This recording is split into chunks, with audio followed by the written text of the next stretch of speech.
I'm Wakwaba, Emra Aha Enomo, the Kingdom of Asante official TV. And they are Baby Pim, Kwahu Abene, the Kingdom of Asante, and OBRI KOMFO Freedom and Empowerment, Akabum, Jumedia Dada, what they call Patemu, and the Mantemono, Yadi Ababi Pim, Ewaha, Yaba, Yababe Church,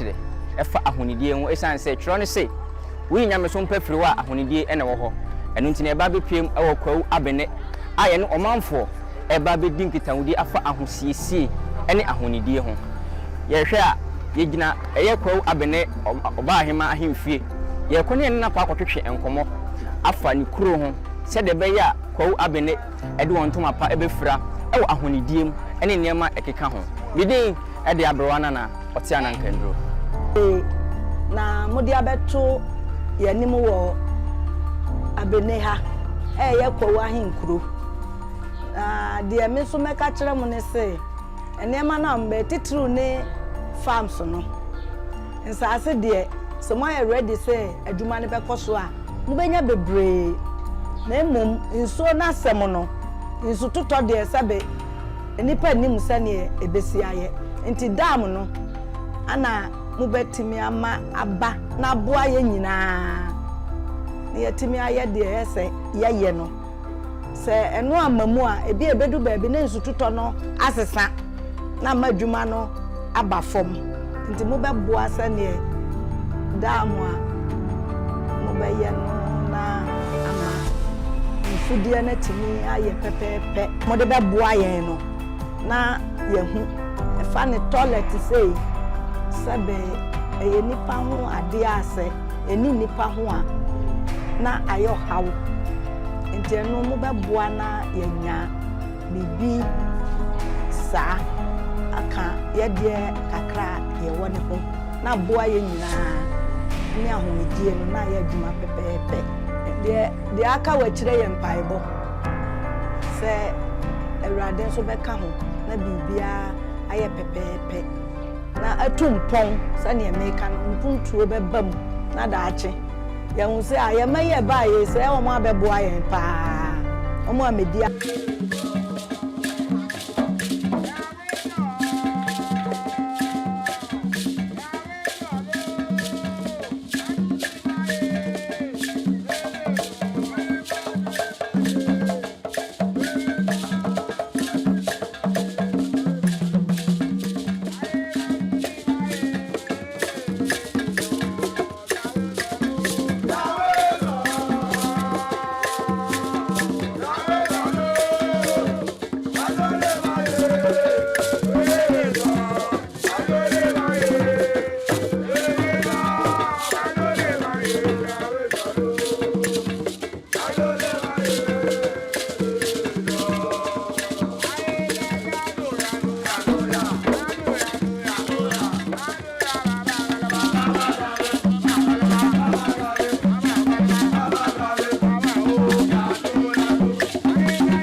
Feso omuna clean up na nice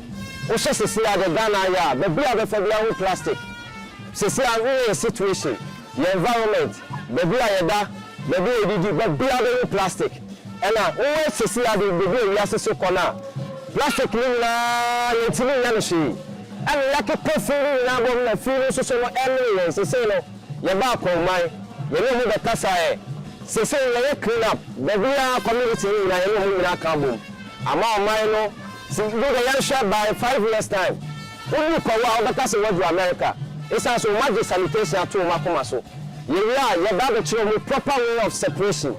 eti ye be separating waste into 4 which is plastic, paper, glass and food. It will show sa kwa we be my environment I clean ye bet me recycle easy e be man look pavia any look and more any asase eti we na pomden na look we na che Now your climate issue, no? My name is Emmanuel, Director of Health of OBRI KOMFO Freedom Empowerment, and we are here at Abene to undertake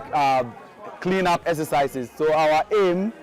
of this organization is to clean, protect, and prevent. So we call it CP3. So the aim of CP3 is to educate the community about the importance of cleanness. So today we are at Kwahu, which is Abene, to organize cleanup exercises with the citizens of this community. So as you can see background, we undertook some cleanup exercises, make sure that we clean the place. After here, we are also going to plant some trees so that we will make sure that the place is very clean, and there is also afforestation. So aside our cleanup exercises, we also go to schools to educate them on the importance of cleanliness. We visited some schools like Akwebu's secondary school or other places where we educated these young ones on the importance of cleanliness. So as OBRI KOMFO organization, it's our goal to clean and to help prevent all kinds of diseases, because our health depends on how clean our society is. And also as an organization, we also have a research research institute where we organize researches to help us minimize these diseases. So we have a research team of which I'm also the lead. We organize some tests and also organize research to combat poor health in our environment. And with our main goal and also using artificial intelligence and also knowledge, we'll be able to build a cleaner environment and a cleaner society and a cleaner Ghana. And it is also in view of the World Health Organization to help live a clean and healthy life. I hope that with this our initiative as an organization, we will be able to provide better health knowledge to the people, and at the end of the day there will be a better and a healthy Ghana. So this is our aim, and we hope to achieve all. So we would like to thank everyone, and we also want to thank Kingdom of Asante for giving us this opportunity and partnering with us. And we hope that this our partnership will help us and let us achieve our main goals and aim, which is to clean, prevent, and protect. Thank you.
Let's go.